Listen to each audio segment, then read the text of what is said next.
Hello, welcome sa POV Adventures ko dito sa Taiwan as an OFW. Today is a very special day. Nanalo ko ng lottery ticket sa receipt. Minimum price lang, but money is money. Kukunin ko. 200 entry rin yun. Kuya, one papel. ID. Okay.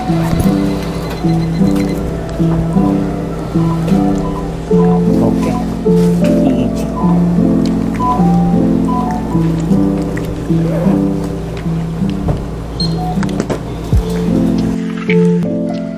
Dito sa Taiwan, bawat transaction meron silang receipt. At every receipt merong lottery ticket number. Kaya ako ginagawa ko, every transaction, tinatago ko yung mga receipt. Kasi every quarterly, government ng Taiwan ay nag-a-announce ng winning numbers. Pinaka-jackpot dito is 10 million ang pagkakaalam ko eh. Pag nakuha mo lahat. Pero syempre, last 3 digits yung pinaka-minimum price lang nakuha ko, which is 200 NT. Okay na rin yun. Ng price ko, nanalo ako ng 200 NT Liang Pai. In Mandarin term, we call this Liang Pai. Pai is 100, Liang Pai is 200. Or Pai, pero hindi nila ginagamit ang Pai dito eh.